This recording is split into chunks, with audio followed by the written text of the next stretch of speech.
Morning, Trainiacs. A couple of solid workouts on the weekend. Legs are a hair smashed up, so it's Monday, i.e. floaty pants day. And it would seem right now like Coach Pat has given me a rest week.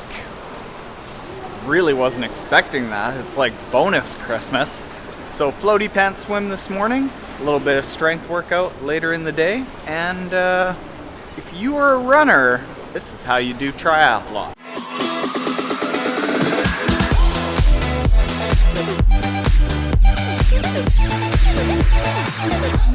So, like all new triathletes, runners are gonna have to learn how to swim.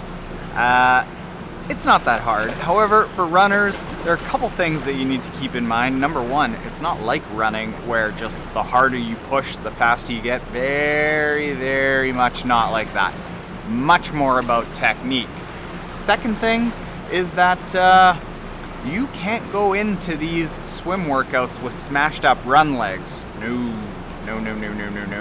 Smashed up run legs are gonna feel heavy in the water, and that's going to cause you to sink a little bit, having even more trouble learning how to swim. I just recommend for anyone, go to triathlontaren.com/swim drill program.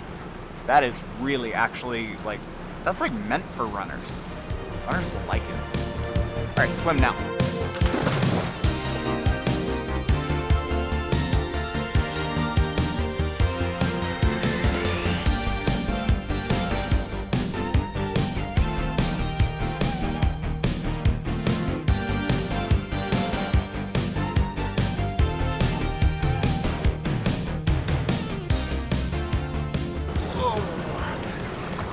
Juicy little recovery swim there.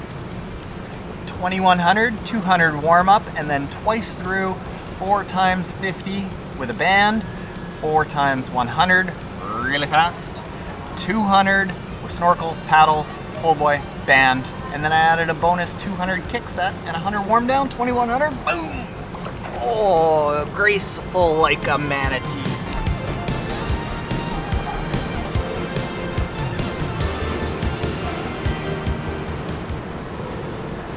All right, runners, when you get into the sport, I know you like running, but you're gonna have to back off the running a lot. You can use that running fitness as a base and really just focus on brick workouts and maybe the odd long run to make sure that you can do the distance in a triathlon, but all those weekday runs, those recovery runs, change those into the odd brick workout after a bike and spend most of your time with fresh legs in the pool so you're not sinking and on the bike. Segue.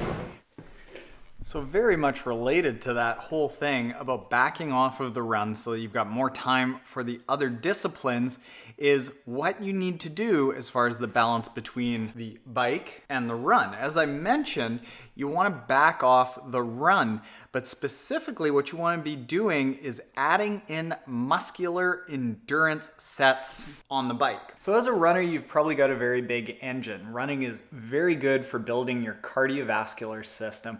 But in a triathlon, the bike isn't necessarily a cardio-focused event, it's a strength-focused event. And what happens coming from a running background is often athletes have a bigger engine than their musculature is capable of firing when you start getting into a strength-focused bike. So what you can do is you can lower down the cadence and really increase the tension that's placed on your muscles on the bike. And what this is going to do is it's going to kind of catch up your musculature with what your engine is capable of. If it's the other way around and you're coming from biking and you need to work on your run, you do the exact opposite and you build your endurance and your cardio with high cadence sets. But you're runners, so you don't give a shirt about that. Now, coming from running, you are going to be used to really just having a pair of shorts and runners and maybe a little bit of nipple guard if you're that type of cat.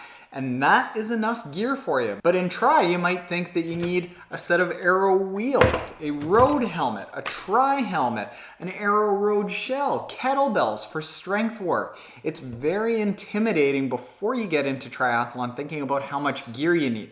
That said, I am a big proponent that all new triathletes can get into the sport with as little amount of gear as possible. In just a few $100s, you can gear up with the following.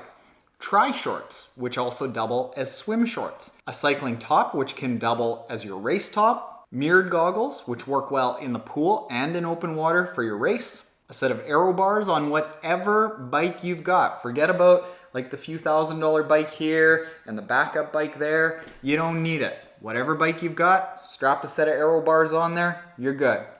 And a helmet. And with that, you're a triathlete. The final thing is that you need to get used to making nutrition a bigger deal than it historically has been.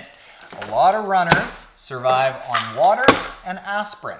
In triathlon, however, because it's more strength focused and because you're ending with a run that isn't necessarily at just a steady pace like a half marathon or a half marathon, the nutritional requirements are a lot greater.